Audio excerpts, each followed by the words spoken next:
Hello, welcome to LABA Presents.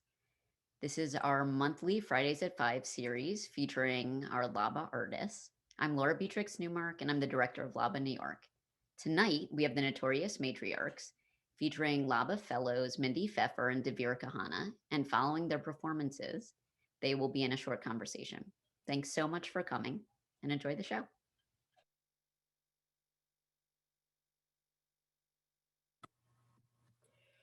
When I was 10 and a half, my family moved from the wilds of the 1970s Bronx in New York City to a small town in the green, peaceful suburbs of New Jersey, where sports ruled. It was culture shock. I didn't realize it then, but I probably seemed like I was from Mars to a lot of the kids. I had this Bronx accent and I didn't get a lot of the social stuff. Girls, boys, it was so different from the Bronx. In the Bronx, girls play jacks on the sidewalk or sometimes jump rope. Boys play stickball in the street, which we sometimes call the gutter. The girls here play tennis. The boys do Little League. There's football, basketball, cheerleaders. And all the houses have front lawns and backyards. Everybody drives instead of walking. There's no subway, no going to the local park with my friends, just Friday night rec, Girl Scouts, Boy Scouts. I don't want to do Girl Scouts. They do things like cooking and sewing to get badges. The Boy Scouts get to go camping and learn to make fires and stuff. I wish I could be a Boy Scout. My dad decided that we should get me a bike. So one Saturday morning, we go to Sears and buy me my first bike.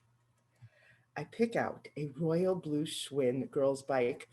It has a white seat with little rows of pink and blue flowers and a white basket between the handlebars with matching rows of flowers. We get home, I proudly showed it to my mother, sister, and brother, and then it was time to ride it. And I couldn't.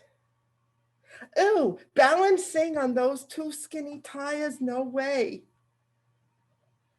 A month went by.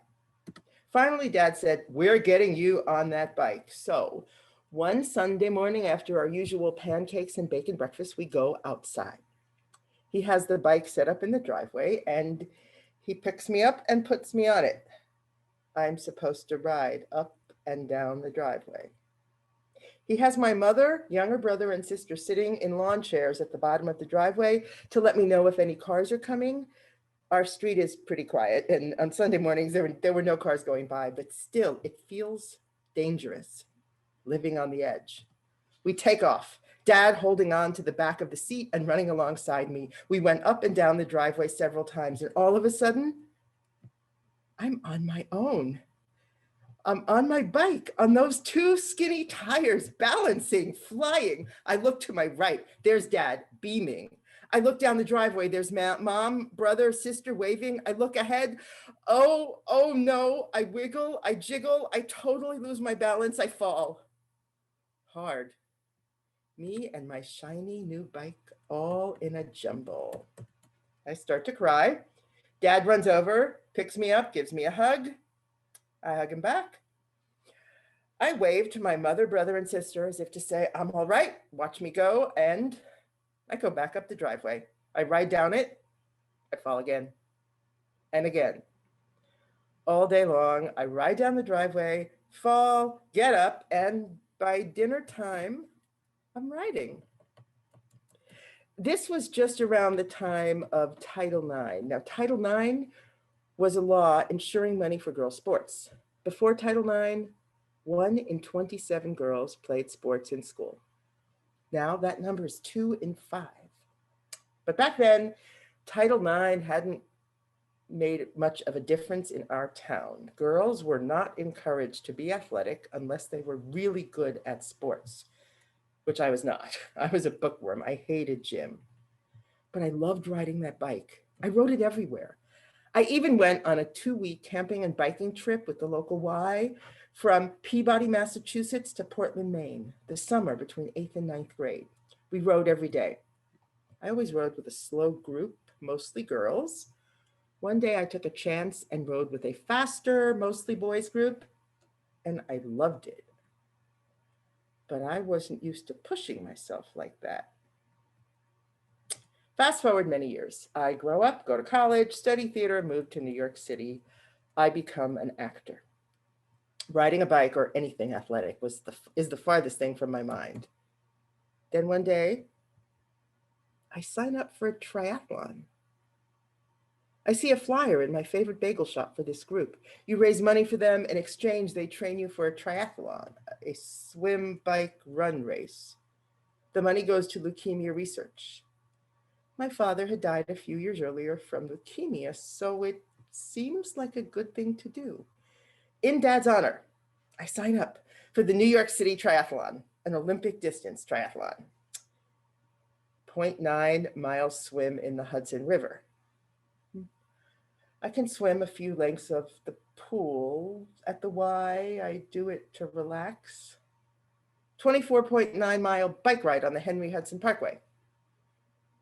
I haven't been on a bike. I don't remember the last time when I was on a bike. And a 6.2 mile run in Central Park. I don't run. I really don't run. But yeah, I remember flying down the driveway on my first bike with Dad looking on. I have to do it. I just do. I borrow a bike. I buy my first pair of running shoes. I'm in. The group is about half men, half women, all ages, some faster, some slower. I'm among the slower. I get through the training somehow. I barely keep up at all the workouts, but I manage. And then it was time for the race. I finish it. I wasn't fast, but I wasn't last. And being with all those people striving for something, moving in the same direction, literally as well as figuratively, in the water, on my feet, on my bike, unlike anything else. Men, women, young, old, in shape, not so in shape. And one of the best things is the slow people at the end of the race get almost more cheers than the fast people at the beginning. I did more races. I bought more running shoes and spandex and a nice new racing bike called a Giant TCR Advanced. I dove into a world I never knew existed. I'm checking weather.com obsessively. I'm listening to incessant discussions of GI issues. Sometimes I'm actually participating in them. I'm waking up to go biking in Central Park at 5:30 in the morning. I get a little faster. I get a lot stronger. I'm becoming an athlete. Fast forward, 6 years after that first race, I sign up for an Iron Man. An Iron Man is a really long triathlon. 2.4 mile swim, 112 mile bike, 26.2 mile run, all in one day, all in a row, no rest between. And it's called, yes, Iron Man. When I finish, I'll be an Iron Man, not an Iron Woman.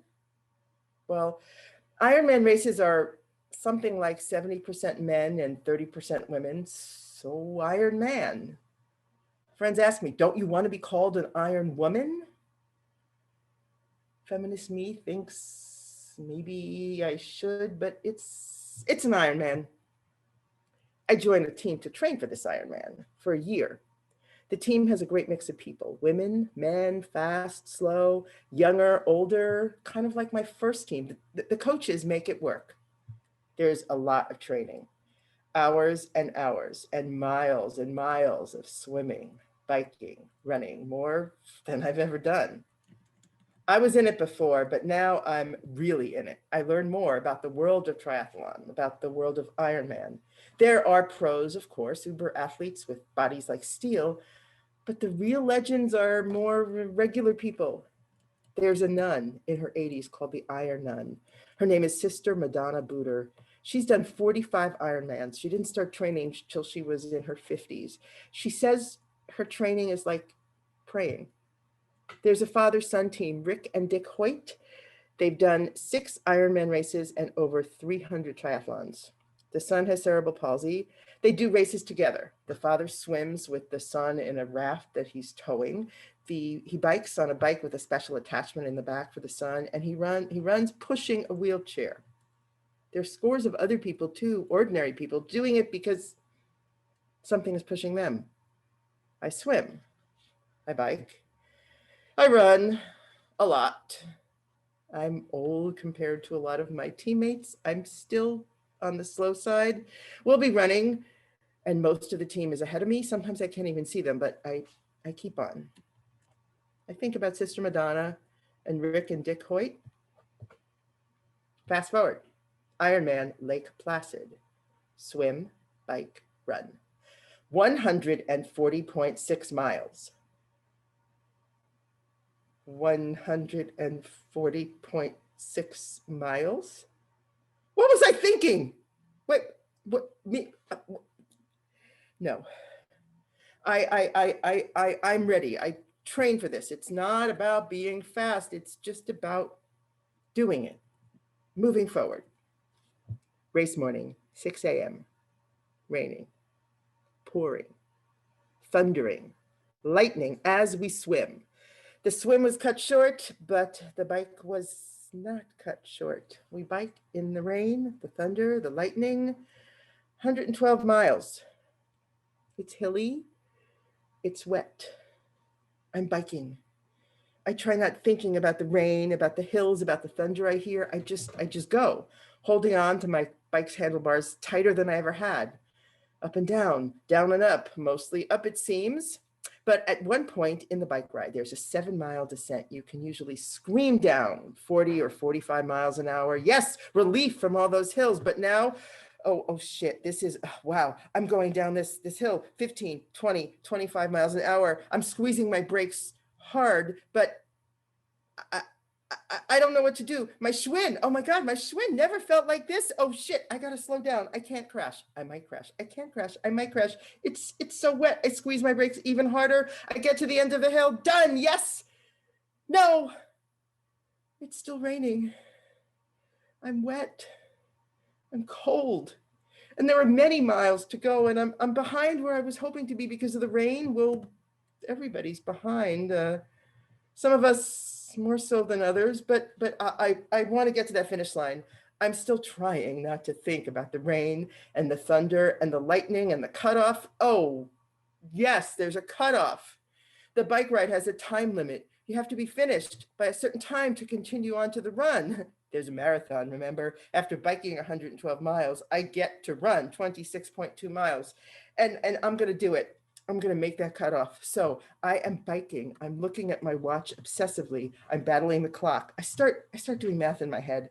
How many miles? How much time? It's still raining. How much rain? How much longer can I keep this up? I don't know.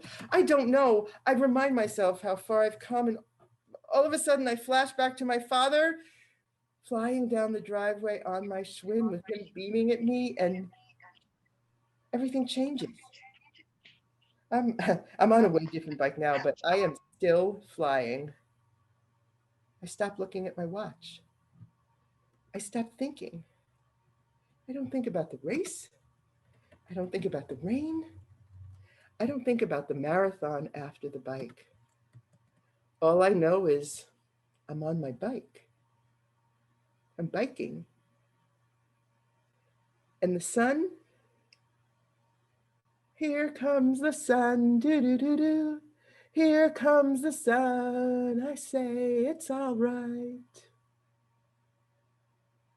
Welcome, everyone. Thank you so much, Mindy. The name of this whole event this evening is called the Notorious Matriarchy. Such an oxymoronic statement. Isn't the matriarchy the individuals who set the rules? And the word notorious means someone who breaks rules, who goes against the grain. But I think what I wanted to do this week was to talk about, to honor, in Judaism we have 4 matriarchs, to honor the 4 matriarchs that I could think of, 4 matriarchs who broke the rules in order to set new rules. And so at the beginning of this week, I honored, in honor of her birthday, the triathlete herself, the Ruth Bader Ginsburg, and the second person that I honored was my sister, Bria Cahana. She's in school to become a rabbi after 10 generations of rabbis in the holy city of Tzfat in our family. She's the first woman female rabbi. And in honoring Ruth Bader Ginsburg, the Supreme Justice who trailblazed laws and is an utter inspiration to me, and my sister who is trailblazing the laws set forth by an oppressive patriarchal system. She's redefining the laws. She's getting notoriety by being notorious. The first piece and the third matriarch that I want to honor is a song that I made about Anat Hoffman, the leader of Women of the Wall. And this image is very, it's very hard to see this video, but she stood for what she believed in. And at the Western Wall, they don't allow women to carry the Torah. And so Anat Hoffman stood there and carried the Torah until the point that she was arrested in order to make a statement. So without further ado, the third matriarch, Anat Hoffman.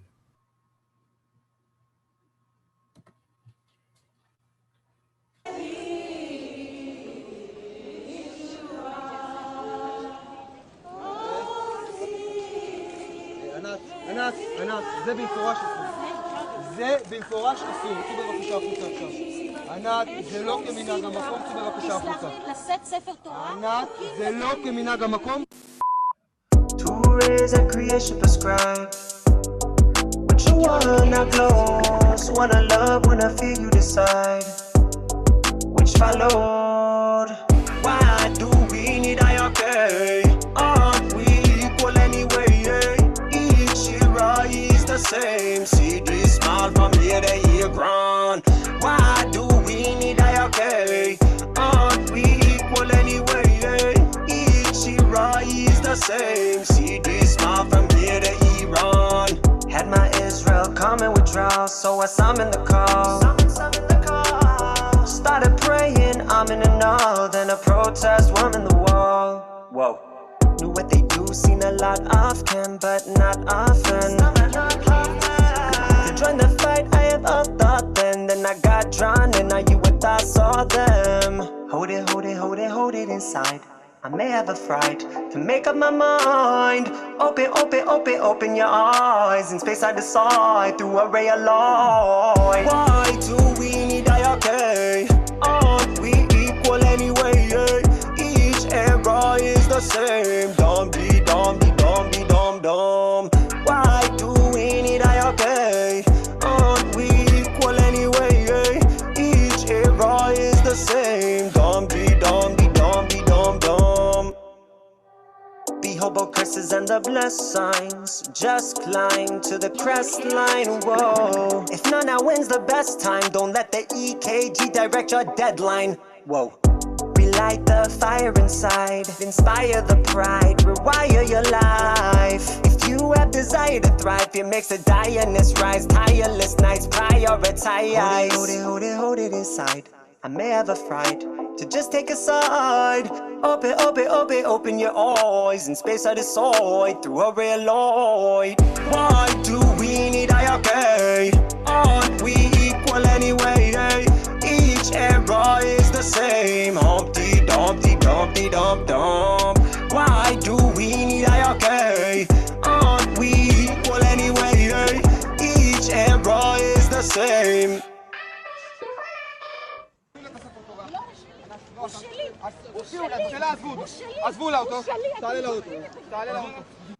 Two ways at creation prescribed. Which one now glows? Wanna love, wanna feel, you decide. Which follow?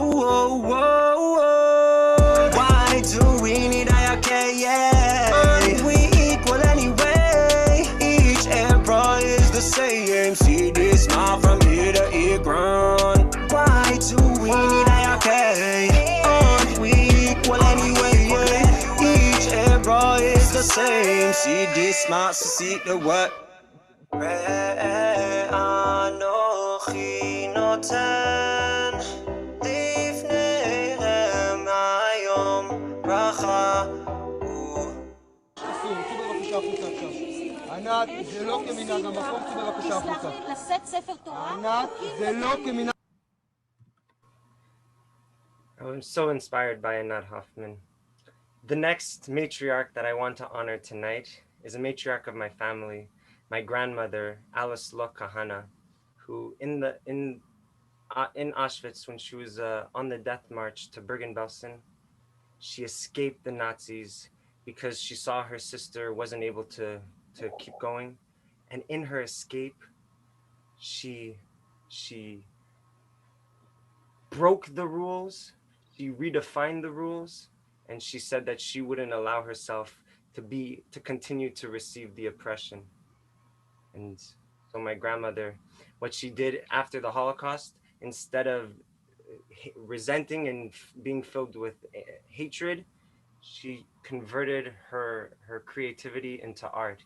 And she's an inspiration for me into trying to see all of the things, all of the problems with the world, and trying to use my artistic voice in order to hopefully one day learn from her notoriousness. Oh. Without further ado, Alice Lokahana, the fourth matriarch. It was hell, day and night. You couldn't escape the crying, you couldn't escape the praying, you couldn't escape the mercy. It was a chant, the chant of the dead. It was hell. Stand. Still. Stand.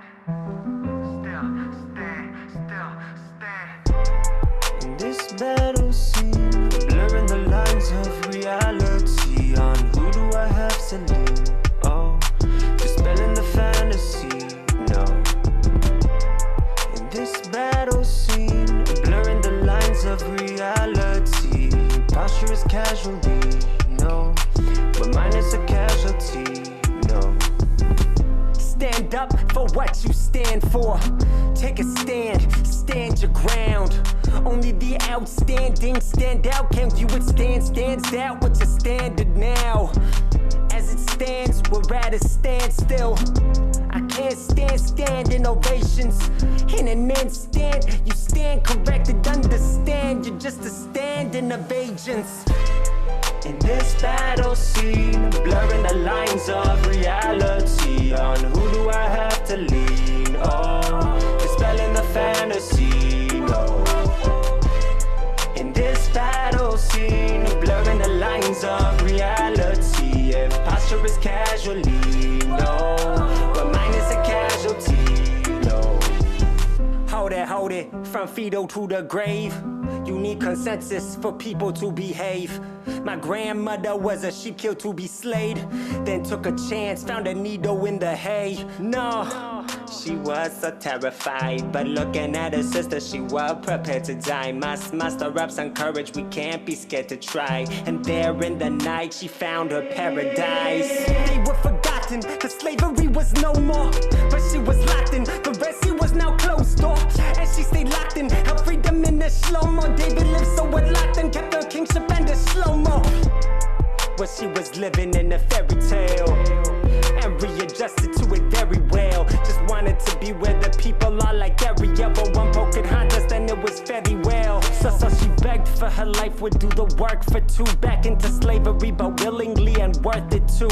Please spare your kindness and the virtue of you. Are you crazy? You feel the vermin dirty Jew?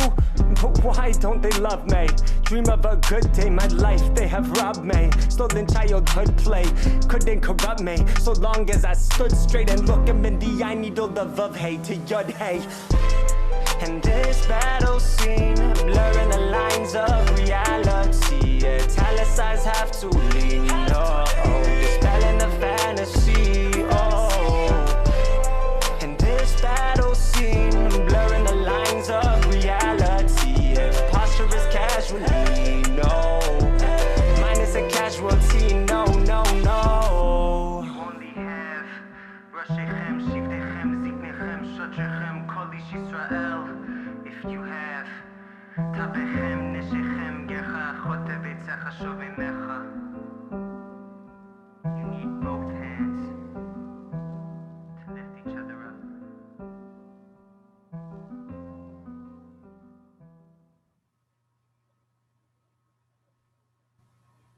For my last piece, in honor of International Women's Day, I wanted to honor feminism, and I made a poem about feminism as a whole. And I wrote this song, but I wanted to do it as a poem because I feel like it has more impact as a poem. Hey, you're beautiful. Everything can touch your soul. You are so beautiful. Every woman in this world. This goes out to all the feminists who always dreamed large. The first wave, this wave back I impart. This is for the last. Listen, sweetheart. Talk is cheap, talk is sick. I'ma ask you, Elena, stop trying to seem hard.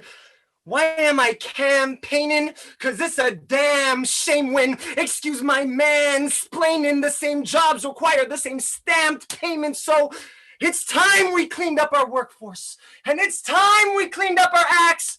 After progress, team up and work more. It's not just about your chings and the cash. Cohesion is the be-all that we should work toward. Insecurity's really the tax. Still eagle, skill eagle, sweep up, we workforce. Applaud the courage to bring up the past.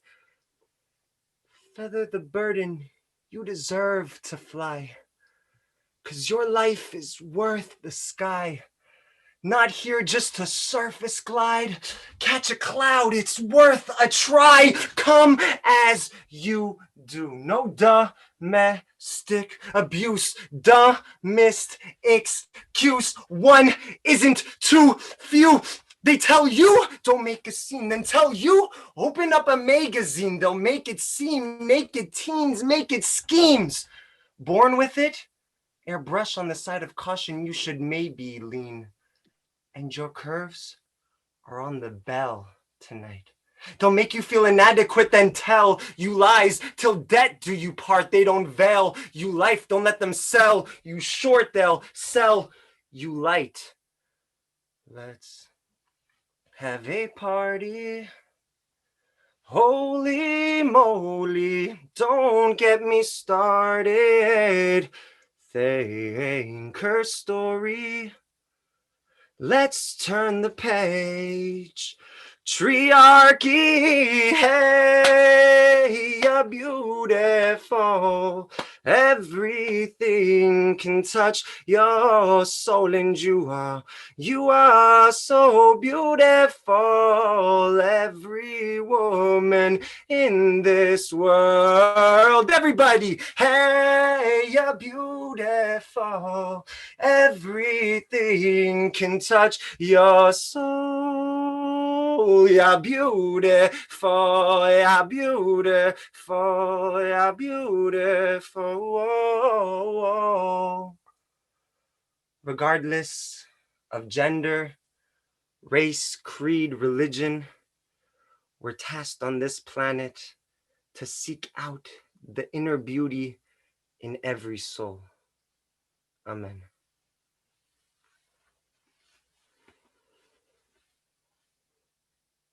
Thank you all. Thank you all for coming to this show. For the last section, I want to have a conversation with who I'm going to add as the fifth matriarch, Mindy Pfeffer. So, Okay. Mindy. Am I unmuted? Did I mute myself? Oh my God, 5, how many months? Can you hear me? Not if you can hear me. Yes. Yes, okay. I definitely do not think of myself as a matriarch, but this was so much fun. Amazing. You're to be a storyteller. In the ancient times, that's the role of the Shem Tovs. And the creator of Chassidut, he was a storyteller. And I feel like you are a modern Shem Tov. Well, thank you. So are you. I think storytelling is, storytelling is why I think we're performers, why we're artists, is so important. And the thing that I'm not a necessarily very observant Jew, but I love what I know of the religion, the culture. And one thing that really strikes me is how much it's based in stories. Yes. And also at LABA. The stories that you tell when we have our sessions, you always bring it from a personal place, and you also bring it in an uplifting way of attaching that personal identity that you have to your Judaism, and it's so authentic. It's so through and through you. So I want to say I appreciate that so much, that for you, you take Judaism from such a real place. But I wanted to ask you, um, in your own experience, did you, growing when you were a child and you first wanted to be a storyteller, did you draw inspiration from the Jewish side of it, or was it something that you knew, I just want to be a storyteller and let me trailblaze that path? Well, that's a good question. It started in the Bronx, actually. Um, uh, this is, I'll try to, in kindergarten, we did a spring play, and I was cast as the narrator, who was like the big deal, but I saw a bunch of kids being birds, and they were going like this. And I remember thinking, oh, it'd be so much more beautiful if they did this. So I complained. I don't know what I said. My mother would probably say I just said I didn't like my part. I complained I was demoted to being a tulip, and I just had to do this. But I sometimes tell that story because I think even when I was, 5 or 6, I had this sense of artistry and I wanted to make things better. And I do actually jokingly blame this all on my parents, because they sent me to the Bronx Y to little theater classes there. And that's, I guess I was about 8 when I just decided I was going to be an actress. And it went from there. What about you? Do you have, I loved your songs. I loved your live song. I loved your recorded songs. When did, I know that you're a rabbinical student, so I imagine that's all tied together with your storytelling. Yeah. So from my own path, I've always been drawn to creativity. And when I decided to take that leap and become a rabbi, I realized how wonderful it is that there's so much creativity in rabbinics and at its heart in storytelling, but even further in Jewish interpretation. And I started rabbinic school this year. At the beginning of the year, I wanted to take that leap, and there's a Jewish tradition in midrash, in reinterpreting stories from and telling them in novel ways. Just instead of going day in, day out every year, hearing the same stories, to take those stories and from one kernel expand it into a whole scenic scene. And so at the beginning of this year, I joined my sister, who was the second matriarch from today, and my father, and we decided to tell sermons, but in each of our sermons, we added an element of my father. He's been a poet for 50 years. He adds a poem to each of the sermons, and my sister adds an art piece, and I add a song, because that's the language that I speak in the creative world. And so all of the songs that we heard today came from this project. And this project has been, similar to you, a way of re-exploring the stories and kind of going into them from a different perspective, but also re-examining, using those stories to find myself and find who I am. And I think that looking to women, bringing it back to the notorious matriarchy, I find that's a story. Those are stories that so often throughout history aren't told, are hidden away. In Jewish historiography, there's all the stories up until the 20th century, when they found a memoir of a woman, Glickle. All the stories were the stories of the rabbis. It wasn't the stories of the people. And until they found the story of Glickle, that's when the real experience really emerged. And so it's so hurtful that throughout history, so many of women's stories have been muted, have been on in a Zoom call, but with the microphone with a slash in them. That's a good point. I find it, this is one reason I wanted to do this with you when Laura suggested it, because I think it's a shame that very often, I don't want to, the word that comes to mind, which is necessarily right, is marginalized groups or groups with lesser power. So often it's looked to them like you have to empower yourselves. But it's like women's history is everyone's history. Jewish history is everyone's history. Black history is everyone's history. And it's not, I think we've changed a lot and we're changing, but it's still not where it hopefully will be eventually. It's still not enough. And it's really great to know that everyone is working, hopefully, on something. I'm running out of words. But it's really, and you know, I have to say, watching you, being part of LABA, we've met, I think we've had 3 meetings, is wonderful, amazing.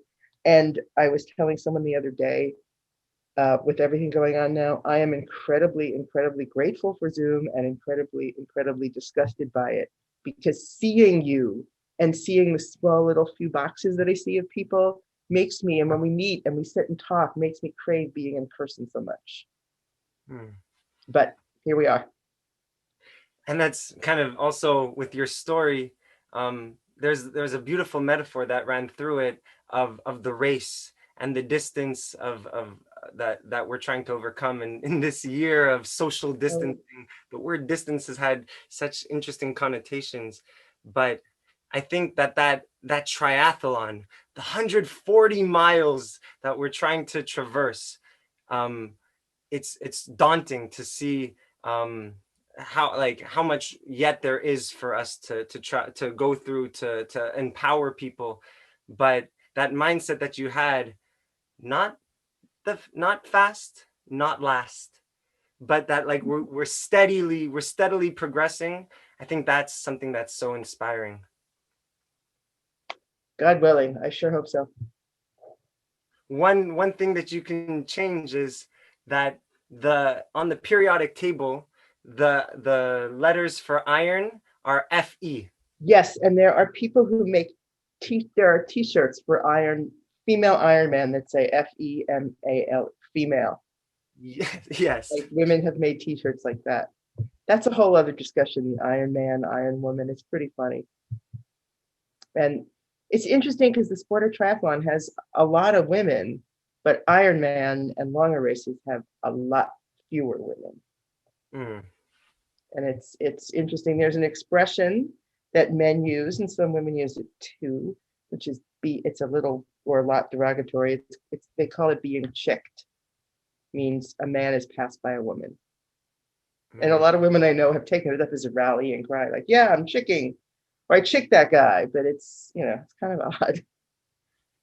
They need to check their egos. They need to, yes. Yeah.